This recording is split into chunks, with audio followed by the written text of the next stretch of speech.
Section 1. On the return home, the carriage could only move slowly along amidst the mass of vehicles winding round the lake of the Bois de Boulogne. At one moment the block became such that the horses were even brought to a standstill. The sun was setting in the faint grey October sky, streaked with slender clouds on the horizon. A last ray which came from above the distant shrubbery of the cascade streamed across the roadway, bathing the long line of now stationary carriages in a pale, ruddy light. The golden glimmers, the bright flashes from the wheels, seemed to have become fixed to the straw-coloured fillets, whilst the dark blue panels of the carriage reflected portions of a surrounding landscape.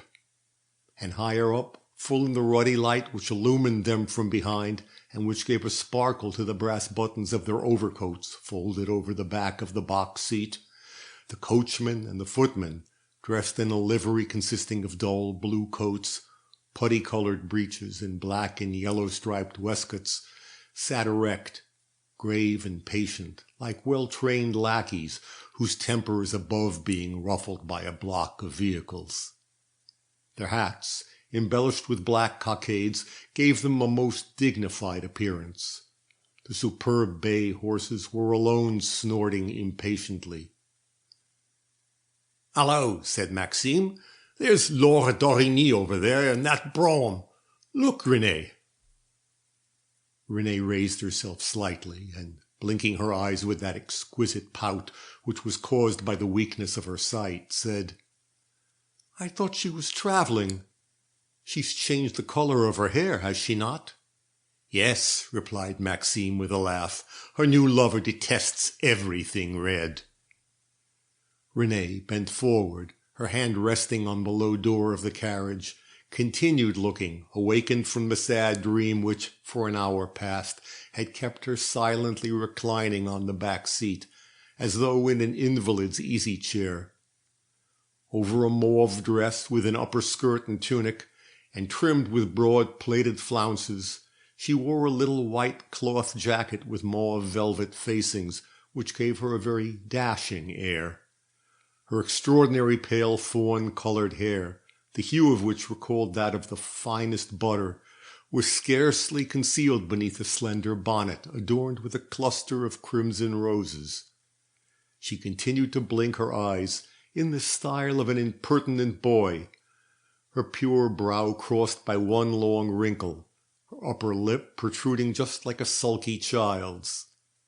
Then, as she was unable to distinguish very well, she raised her double eyeglass, a regular man's eyeglass with a tortoise-shell frame, and holding it up in her hand without placing it on her nose, she examined stout Laura d'Origny at her ease, in a perfectly calm manner.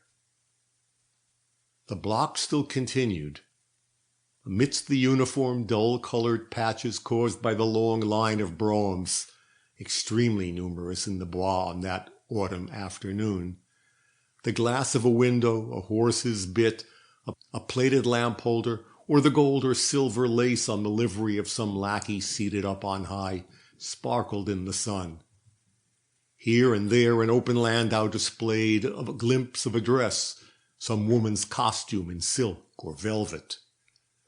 Little by little, a profound silence had succeeded the hubbub of the now stationary mass. In the depths of the carriages one could overhear the remarks of the pedestrians. There was an exchange of speechless glances from vehicle to vehicle, and all conversation ceased during this deadlock, the silence of which was only broken by the creaking of harness and the impatient pawing of some horse. The confused murmurs of the Bois were dying away in the distance. In spite of the lateness of the season, all Paris was there.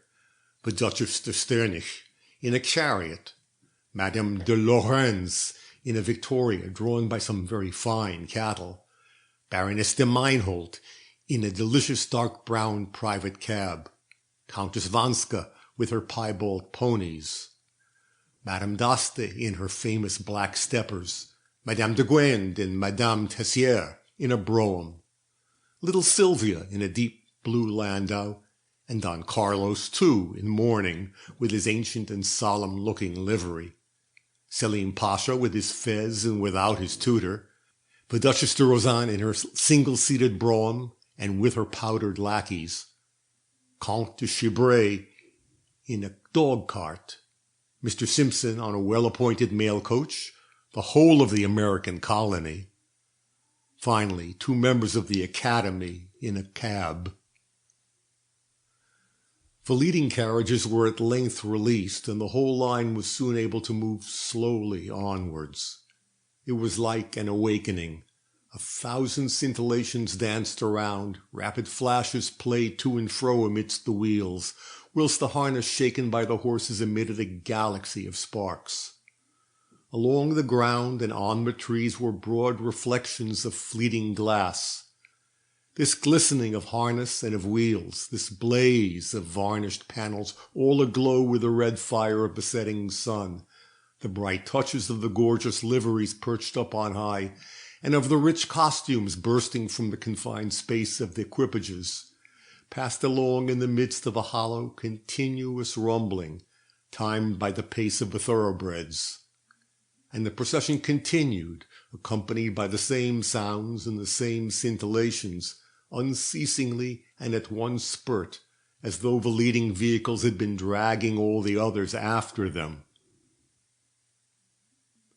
Renée had yielded to the slight jolting of the carriage as it once more started off, and dropping her eyeglass, she'd resumed her half-reclining posture on the cushions. She shiveringly drew towards her a corner of the bearskin which filled the interior of the vehicle with a silky snow-white mass. Her gloved hands became lost amidst the long, soft, curly hairs. The north wind was beginning to blow. The warm October afternoon, which, in giving to the Bois an appearance of spring, had brought out the most fashionable ladies in their open carriages, threatened to end in an evening of piercing chilliness. For a while the young woman remained huddled up, enjoying the warmth of her corner, and abandoning herself to the voluptuous lullaby of all those wheels turning before her eyes. Then, raising her head towards Maxime, whose glances were quietly unrobing the women displayed in the adjoining broughams and landaus, she asked, "Really now, do you think her pretty, that Laure d'Origny? You were praising her up so much the other day when someone spoke of the sale of her diamonds. By the way, you've not seen the necklace and the aigrette that your father brought me at the sale." "Ah, he does everything well," said Maxime with a spiteful laugh, and without answering her question. "He manages to pay Laure's debts, and to make his wife presents of diamonds."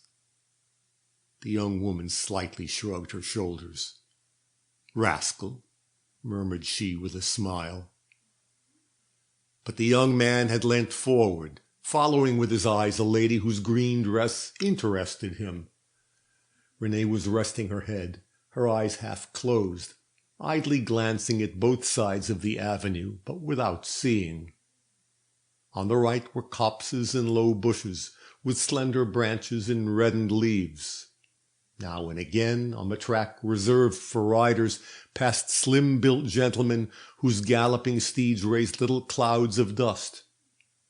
On the left, at the foot of the narrow sloping lawns, intersected by flower beds and shrubberies, the lake, as clear as crystal, reposed without a ripple, as though neatly trimmed all round by the spades of the gardeners.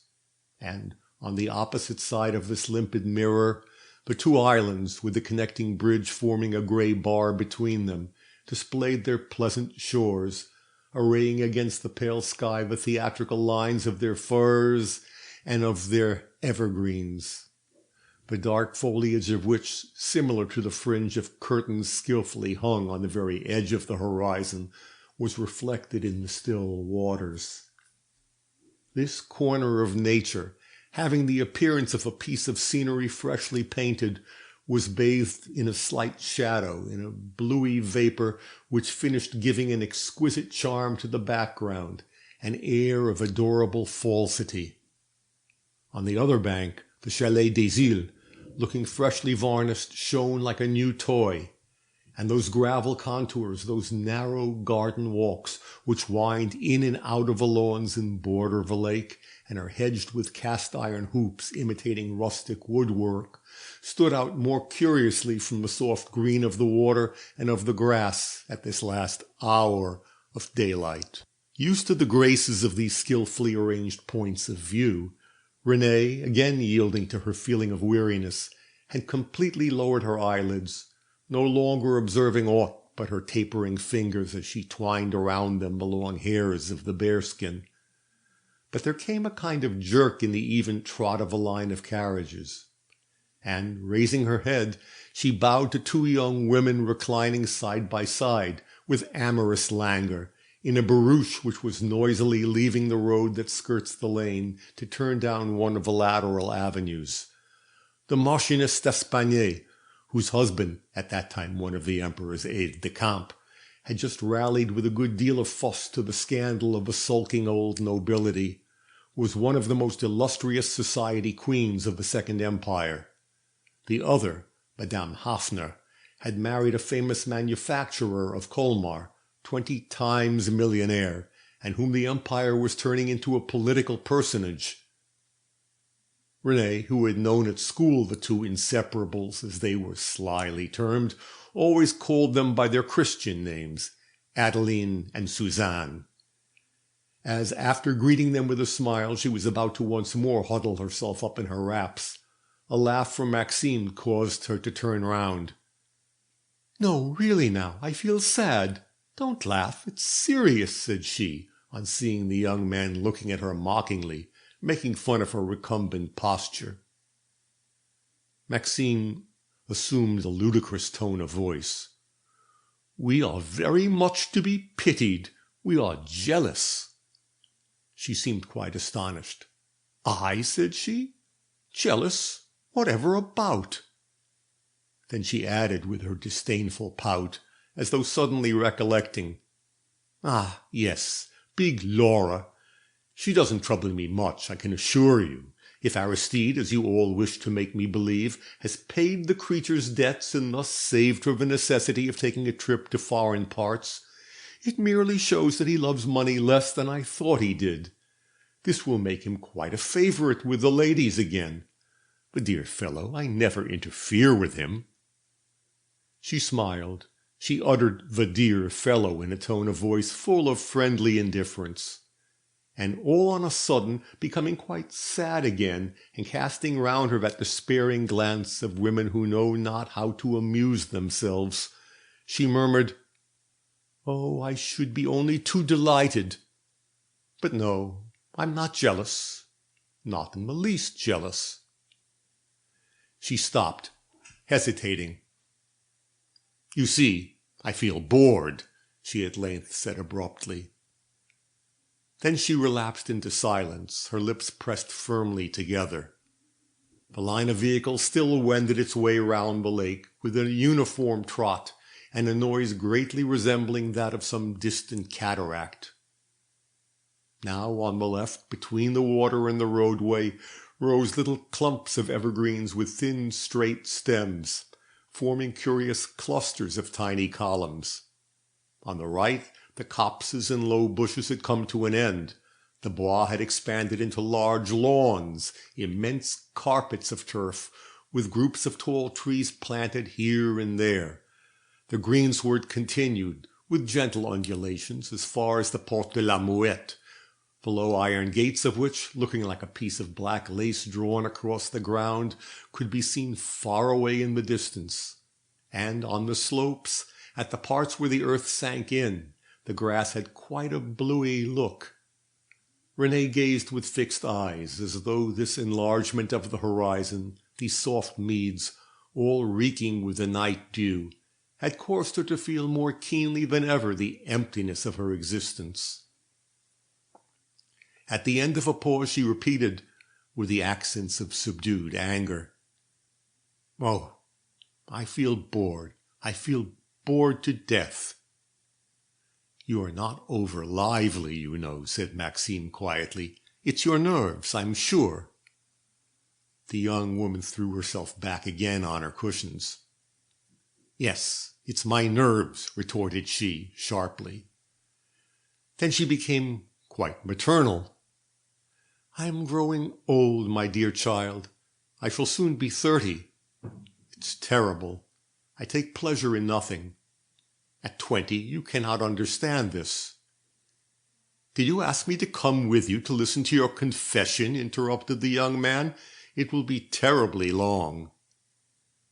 She received this impertinent remark with a feeble smile, as though dealing with a spoilt child to whom everything is permitted. "You're a nice one to complain," continued Maxime. "You spend more than 100,000 francs a year on your dress. You live in a splendid mansion. You possess some superb horses. Your caprices become law, and the newspapers mention every new dress you wear as though they were relating something of the highest importance. All the women are jealous of you. Every man would give 10 years of his life just to kiss the tips of your fingers. Is it not so?" She nodded her head affirmatively, but did not otherwise answer. With eyes cast down, she was again curling the hairs of the bearskin. "Ah, do not be modest," resumed Maxime. "Admit at once that you are one of the pillars of the Second Empire. Between ourselves we can speak of these things. Everywhere, at the Tuileries, at the ministries, at the mansions of the mere millionaires, over the highest and the lowest, you reign with sovereign power. There's not a pleasure you've not partaken of, and if I dared, if the respect I owe you did not restrain me, I would say—" He paused for a few seconds, laughing the while. Then he cavalierly finished his sentence. "I would say that you've tasted of every apple." She did not wince. "And yet you feel bored," continued the young man, with ludicrous vivacity. "But it's downright suicide. What is it you want? Whatever is it you are dreaming of?" She shrugged her shoulders by way of saying she did not know. Though she held her head down, Maxime saw such a serious, such a gloomy look on her face that he left off speaking. He watched the line of vehicles, which, on reaching the end of the lake, spread out and filled the vast carrefour. The carriages, no longer being so closely packed together, turned round with a superb grace, whilst the accelerated trot of the horses resounded loudly on the hard ground. On going the round to rejoin the line, the carriage oscillated in a way which filled Maxime with a vague voluptuousness. Then, yielding to a desire to overwhelm Renée, he resumed, "Ah, you deserve to never ride in anything better than a cab. It would serve you right. Why, just look at this crowd returning to Paris, this crowd ready to fall down and worship you. You're hailed as a queen, and your dear friend, Monsieur de Moussy, can scarcely restrain himself from blowing kisses to you." And indeed, a rider was at that moment bowing to Renée. Maxime had been speaking in a hypocritically mocking way, but Renée scarcely turned round and contented herself by shrugging her shoulders. This time the young man made a despairing gesture. "Really," said he, "is it as bad as all that? But good heavens, you have everything. What more do you want?" Renée raised her head. Her eyes had a warm, bright look, the ardent desire of unsatiated curiosity. "I want something else," replied she in a low voice. "But you have everything," resumed Maxime, laughing. "Something else is no answer. What is the something else you want?" "Ah, what?" repeated she. And she said nothing further. She had turned completely round and was contemplating the strange picture which was disappearing behind her. It was now almost dark. Dusk was gradually enveloping all like a fine dust. The lake, when looked at frontways in the pale light which still hovered over it, seemed to become rounder, and had the appearance of an immense plate of brass.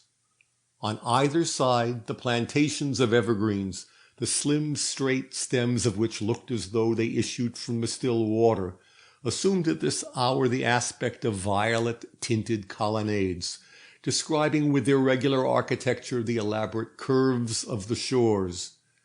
Then, right at the back, rose groups of shrubs and trees, confused masses of foliage, broad black patches closing the horizon.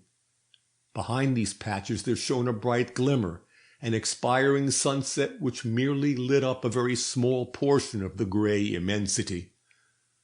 Above this motionless lake and these low copses, this point of view so peculiarly flat, the vault of heaven opened infinite, deeper and more expanded still.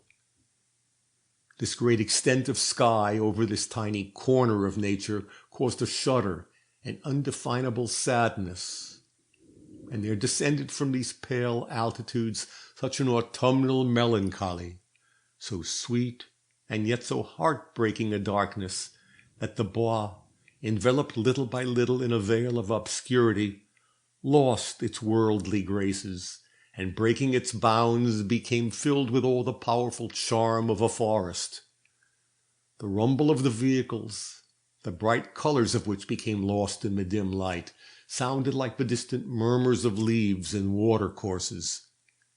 Everything had an expiring air.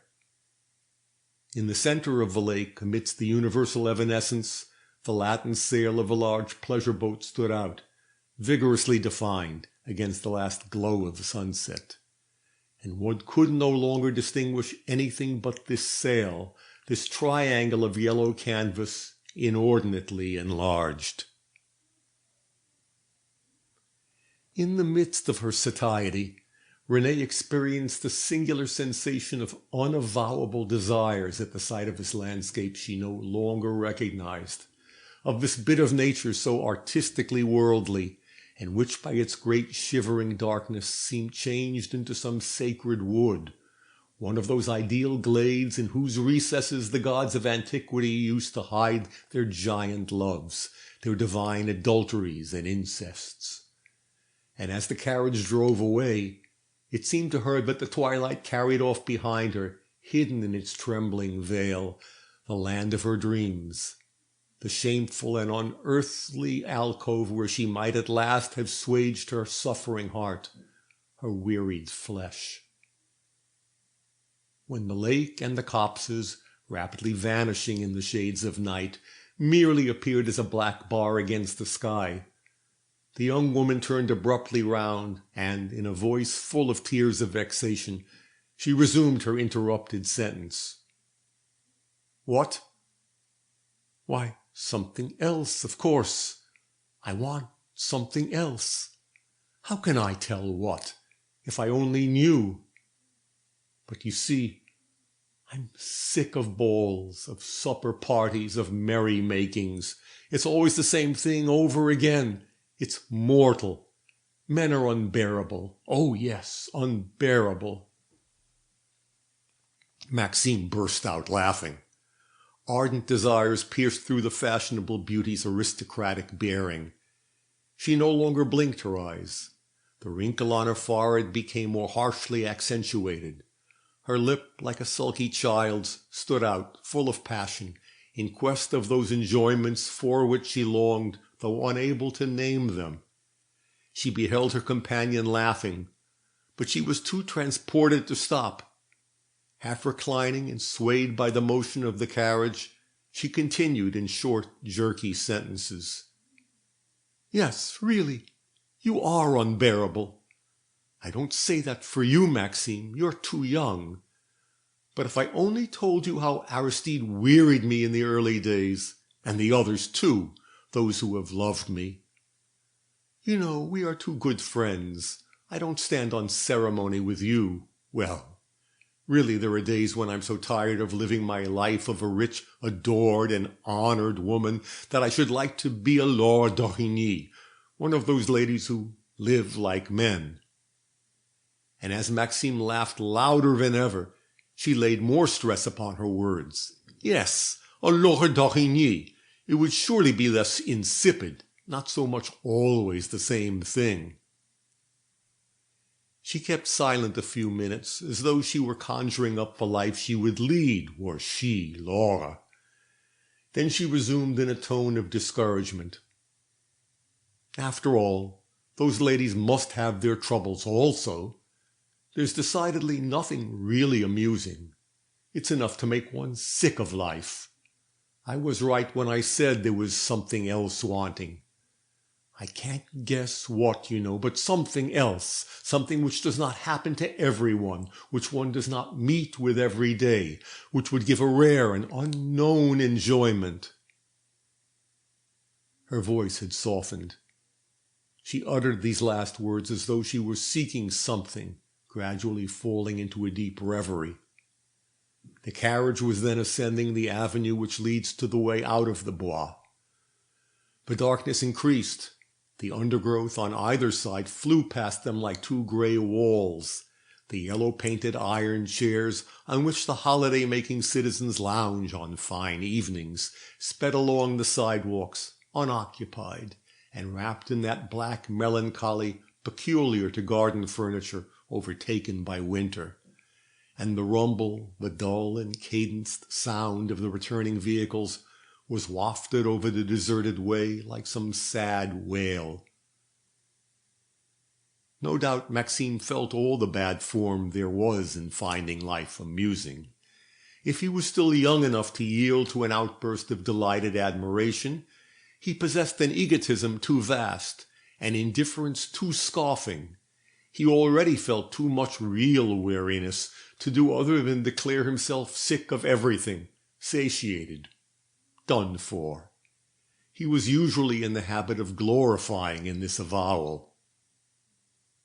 He stretched himself out like Renée, and assumed a doleful tone of voice. "Really now, you're right," said he. "It's enough to kill one. Ah, I don't amuse myself any more than you may be sure.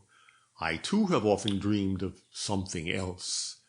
Nothing is stupider than traveling. As for making money, I prefer far more to spend it, though that is not always as amusing as one would fancy at first. Then there's love-making. Being loved, one soon has more than enough of it. Is it not so?" "Ah, yes, one soon has more than enough of it." As the young lady did not answer, he continued, washing to astonish her by something grossly impious. "I should like to be loved by a nun. Eh? Perhaps there would be some amusement in that. Have you never dreamed of loving a man of whom you could never think without committing a crime?" But she remained gloomy, and Maxime, seeing that she still kept silent, thought that she was not listening to him. With the nape of her neck leaning against the padded edge of the carriage, she seemed sleeping with her eyes open. She was wrapped in thought, inert, full of the dreams which kept her thus depressed, and at times a nervous twinge passed over her lips. She was softly overcome by the shadow of the twilight, all that the shadow contained of undefined sadness, of discreet voluptuousness, of unavowed hope, penetrated her, bathed her in a sort of languid and morbid atmosphere. Whilst looking fixedly at the round back of the footman on the box seat, she was thinking no doubt of those joys of former days, of those parties she now found so dull, and for which she no longer cared. She looked back on her past life, the immediate satisfaction of every whim, the fulsomeness of luxury, the crushing monotony of similar affections and similar betrayals. Then, like a hope, there arose in her, as she quivered with desire, the thought of this something else which her overwrought mind was unable to fix upon. There her reverie wandered. She made effort upon effort, but each time the sought-for word disappeared in the gathering night, became lost in the continuous rumble of the vehicles. The gentle motion of the carriage was a hesitation the more which prevented her formulating her desire. And an immense temptation ascended from out of this vagueness, from these copses slumbering in the shadows on either side of the avenue, from this noise of wheels, and from this soft oscillation which filled her with a delicious torpor. 1,000 little thrills passed over her flesh, unfinished dreams, nameless ecstasies, confused wishes, all the grace and monstrosity which returned from the bois at the hour when the heavens assume a pallid hue, can introduce into the wearied heart of a woman. She kept her hands buried in the bearskin. She felt quite hot in her white cloth jacket with mauve velvet facings. On thrusting out her foot as she stretched herself with bodily enjoyment, her ankle rubbed against Maxime's warm leg, but he did not even notice the contact of her flesh. A jerk roused her from her lethargy. She raised her head, and her gray eyes looked in a bewildered sort of way at the young man who was seated in the most elegant attitude. At this moment the carriage left the Bois. The Avenue de l'Impératrice extended in a straight line in the twilight, with the 2 green borders of wooden fence which seemed to meet at the horizon. In the distance, a white horse on the side path reserved for riders appeared like a bright speck in the midst of the grey shadow. Here and there, on the opposite side of the roadway, were groups of black dots, belated pedestrians slowly wending their steps towards Paris. And right at the top, at the end of the mixed and moving line of vehicles, the Arc de Triomphe, placed sideways, stood out all white against the vast stretch of sky, the color of soot.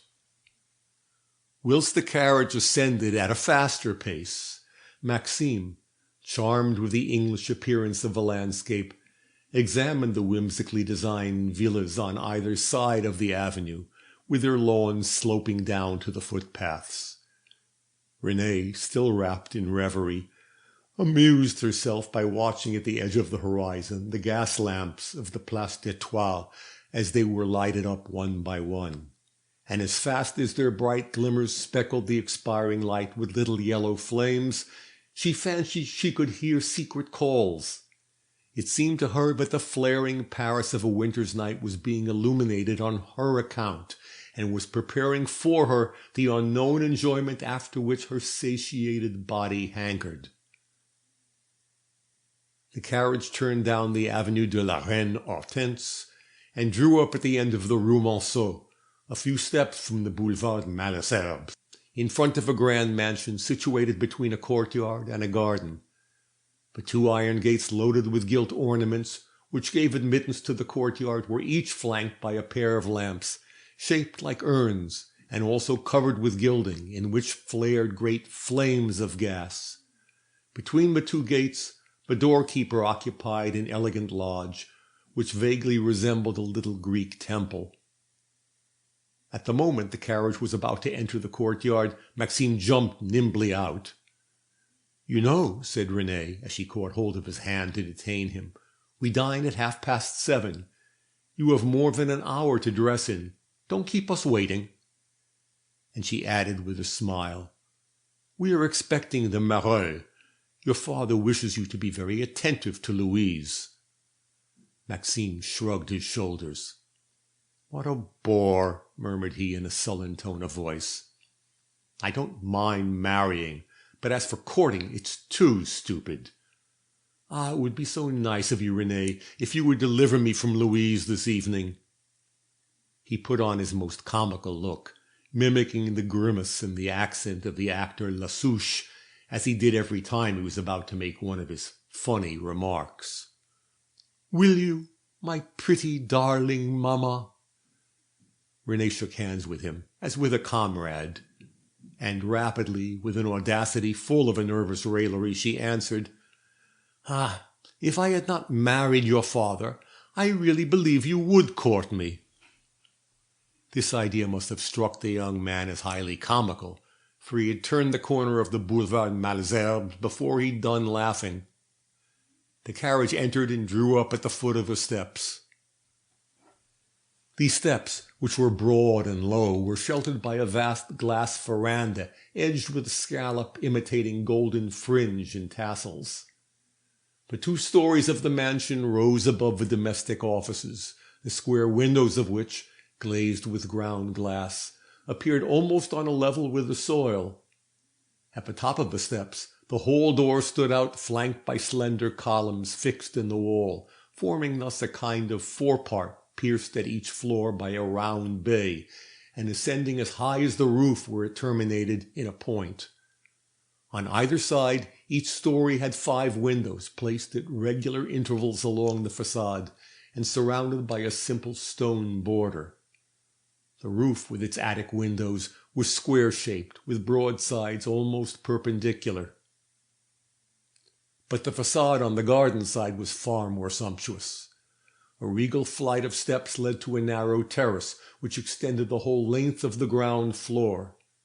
The balustrade of this terrace, in the style of the railings of the Parc Monceau, was even more covered with gilt than the veranda and the lamps of the courtyard. Above this rose the mansion, with a wing at either end, like 2 towers half inserted in the body of the building, and which contained rooms of circular shape. In the center, another tower, even deeper inserted still, formed a slight curve. The windows, tall and narrow in the wings, wider apart and almost square on the flat portions of the facade, had stone balustrades on the ground floor and gilded wrought iron handrails at the upper stories. It was a display, a profusion, a superabundance of riches. The mansion disappeared beneath the carvings. Around the windows, along the cornices, were scrolls of flowers and branches. There were balconies resembling masses of verdure, supported by great nude women with strained hips and protruding breasts. Then, here and there, were fantastical escutcheons, bunches of fruit, roses, every blossom it is possible to represent in stone or marble. As fast as one's glance ascended, the building seemed to bloom the more. Around the roof was a balustrade, bearing at equal distances urns on which burnt flames of stone. And there, beneath the oval windows of the attics, which opened amidst an incredible medley of fruits and foliage, expanded the crowning portions of this amazing ornamentation, the pediments of the 2 wings in the center of which reappeared the great nude women, playing with apples and standing in every conceivable posture among sheaves of reeds. The roof, loaded with these ornaments, surmounted besides with galleries of carved lead, with 2 lightning conductors and with 4 enormous symmetrical chimney stacks, sculptured like all the rest, seemed to be the final flare-up of this architectural firework. To the right was a vast conservatory, fixed to the side of the mansion, and communicating with the ground floor by means of a French window opening out of a little drawing-room. The garden, separated from the Parc Monceau by a low iron railing hidden by a hedge, sloped rather sharply. Too small for the house, and so narrow that a lawn and a few clumps of evergreens occupied the entire space, it simply formed a kind of knoll, a verdant pedestal on which the mansion was proudly planted, decked out in its gayest attire. Seen from the park, towering above the bright grass and the shining foliage of the shrubs, this great building, looking still new and quite sickly, had the sallow complexion, the stupid and moneyed importance of some female upstart, with its heavy headdress of slates, its gilded balustrades, and its flood of sculpture. It was a reproduction of the new Louvre on a smaller scale, one of the most characteristic specimens of the style of the Second Empire, that opulent bastard of every style. On summer evenings, when the last rays of the sun lit up the gilt of the balustrades against the white facade, the strollers in the park would stop to look at the red silk curtains hanging at the ground floor windows, and, through panes so large and clear that they seemed like those of the great modern emporiums placed there to display the interior wealth to the outer world, these families of modest citizens would catch glimpses of articles of furniture, of portions of hangings, and of corners of ceilings of dazzling splendor, the sight of which would root them to the spot with admiration and envy right in the center of the pathways. But at this hour the trees cast their shadows over the facade which was wrapped in gloom. In the courtyard on the other side, the footman had respectfully assisted Renée to alight from the carriage. The stables, with red brick dressings, opened on the right their wide doors of polished oak, at the end of a glass-roofed yard.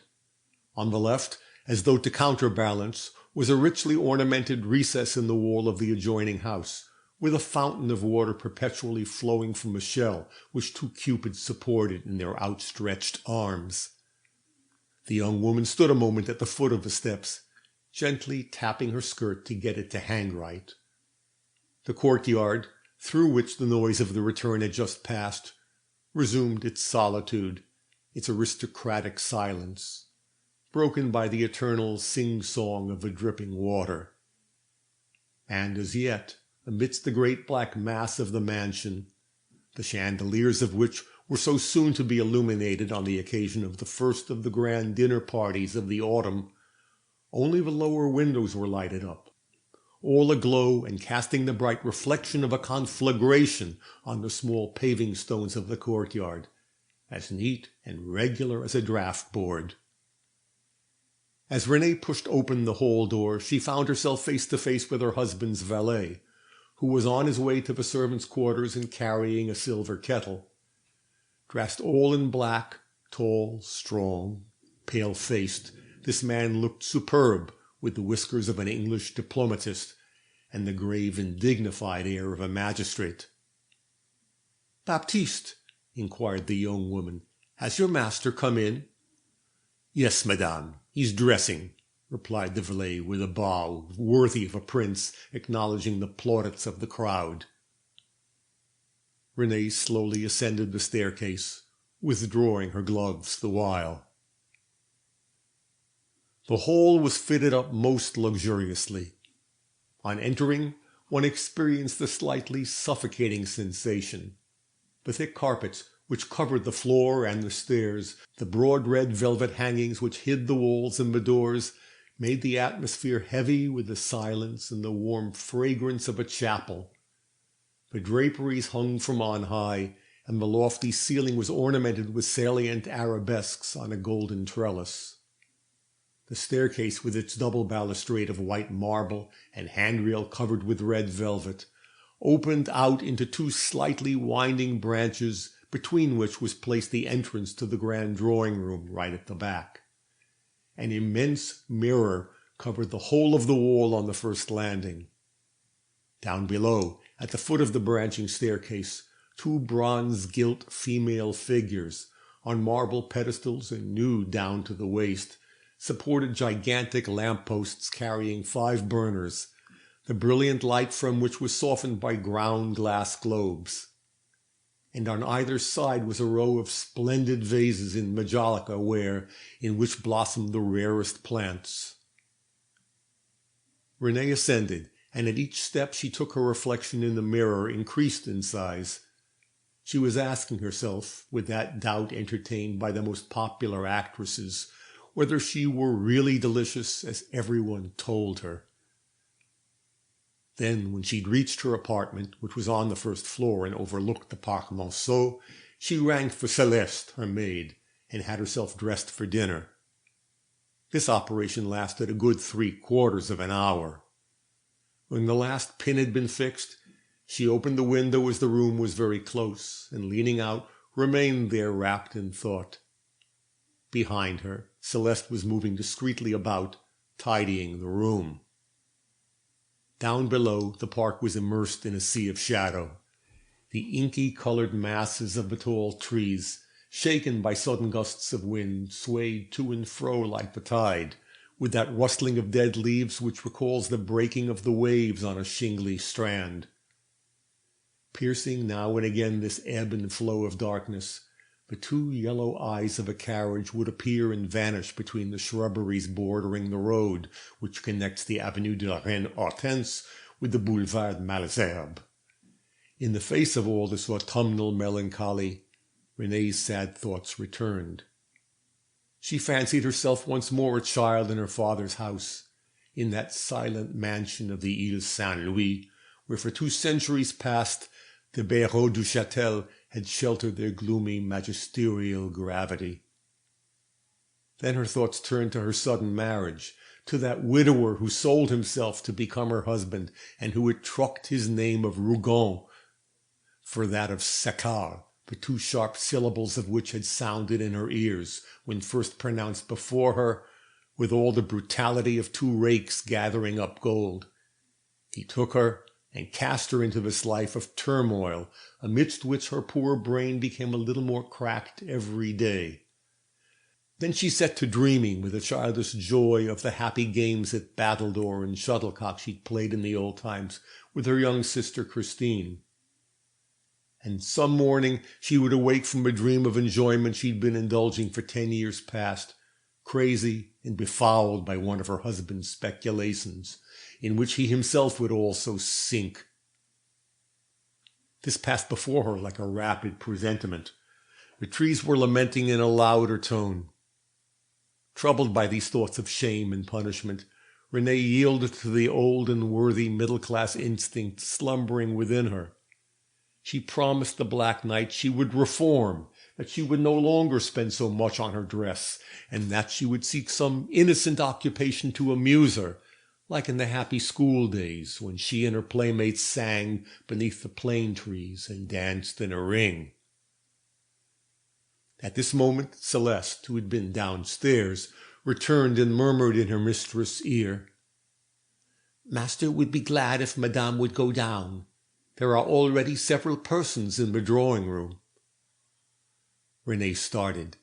She had not felt the chilly air which was freezing her shoulders. As she passed before her looking-glass, she stopped and glanced at herself mechanically. With an involuntary smile, she went down. And, indeed, most of the guests had arrived. There were her sister Christine, a young lady of 20, very simply dressed in white muslin, her aunt Elizabeth, the widow of the notary Auberteau, in black satin, a little old woman of 60, of most exquisite amiability, her husband's sister, Sidonie Rougon, a gentle, scraggy woman of no particular age, with a face like soft wax, and whose dull-colored dress effaced still further. Then the Marais, the father, Monsieur de Marais, who had just gone out of mourning for his wife, a tall, handsome man, empty-headed and serious, bearing a striking resemblance to the valet Baptiste, and the daughter, that poor Louise as people called her, a young girl of 17, puny and slightly humpbacked, who wore with a sickly grace a soft white silk dress with red spots. Then quite a group of serious men, gentlemen wearing many decorations, official personages with pale and solemn faces, and farther off another group, young men with an air of vice about them, and wearing low-cut waistcoats, surrounding 5 or 6 ladies of the greatest elegance, amongst whom throned the inseparables, the little Marchioness d'Espagnet in yellow, and the fair Madame Hoffner in violet. Monsieur de Mussy, the cavalier whose bow Renée had ignored, was also there, with the uneasy look of a lover expecting to receive his dismissal. And in the midst of a long train spread out over the carpet, 2 contractors, masons who'd made their fortunes, named Mignon and Charrier, with whom Saccard had some business to settle on the morrow, were moving heavily about on their big feet, holding their hands behind their backs and feeling most uncomfortable in their dress suits. Standing near the door, Aristide Saccard managed to greet each new arrival, whilst holding forth to the group of serious men with all his southern animation and snuffling. He shook the guest's hand and spoke a few amiable words. Short and pitiful-looking, he bobbed up and down like a puppet, and of all his puny, dark, and crafty person, the most prominent object was the red bow of his ribbon of the Legion of Honor, which he wore very large. When Renée entered, there rose a murmur of admiration. She was truly divine. Over a lower skirt of tulle, trimmed behind with a mass of flounces, she wore a tunic of pale green satin, edged with a broad border of English lace, and gathered up and fastened by large bunches of violets. A single flounce adorned the front of a skirt, over which was a light muslin drapery, kept in its place by more bunches of violets, joined together by garlands of ivy. The gracefulness of the head and bust were adorable, above the skirt of royal amplitude and slightly overdone richness. Uncovered at the neck as low as the breast, her arms bare with tufts of violets on her shoulders, the young woman seemed to be delighted with this semi-freedom, that one expected at every moment to see the bodice and the skirt slip down like the costume of a bather in love with her flesh. Her tall headdress, her fine yellow hair gathered up in the form of a helmet, and amidst which twined a sprig of ivy held in its place by a bunch of violets, increased still more her air of nudity by displaying the nape of her neck, slightly shaded by little downy hairs resembling threads of gold. Round her neck she wore a diamond necklace with pendants of the first water, and on her brow an aigrette formed of stems of silver set with the same precious stones. And she stood thus for a few seconds on the threshold of the room, erect in this magnificent costume, her shoulders shining in the warm glow. As she'd come down quickly, she was rather out of breath. Her eyes, which the darkness of the Parc Monceau had filled with shadow, blinked in that sudden flood of light, and gave her that hesitating air of short-sighted people, which with her was full of gracefulness. On perceiving her, the little Marchioness rose hastily from her seat, and running up to her, seized hold of her hands. Whilst examining her from her head down to her feet, she murmured in a fluty tone of voice, "Ah, pretty darling, pretty darling." Then there was considerable commotion. All the guests came to pay their respects to the beautiful Madame Saccard, as Renée was called in society. She shook hands with nearly all the men. After which she embraced Christine, and inquired after her father, who never visited the mansion in the Parc Monceau. And she remained standing, smiling and still bowing, with her arms held indolently open, before the circle of ladies who were examining with curious eyes the diamond necklace and aigrette. Fair Madame Hoffner could not resist the temptation. She drew nearer, and after looking a long while at the jewels, said in a jealous tone of voice, "They are the necklace and the aigrette, are they not?" Renée nodded her head affirmatively. Then all the women gave vent to their praise. The jewels were enchanting, divine. Then they began to speak with an admiration full of envy, of Laura d'Origny's sale at which Saccard had bought them for his wife. They complained that those frail creatures always secured the best things. There would soon be no diamonds at all for virtuous women. And out of their complaints pierced the desire to feel on their bare skin one of those jewels which all Paris had beheld on the shoulders of some illustrious courtesan, and which would perhaps whisper in their ear the alcove scandals on which the thoughts of these grand ladies loved to linger. They knew the high prices realized. They quoted a superb cashmere, some magnificent lace. The aigrette had cost 15,000 francs, the necklace 50,000.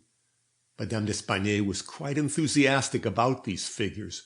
She called Saccard, exclaiming, "Come and be congratulated. You are a good husband." This ends section 1.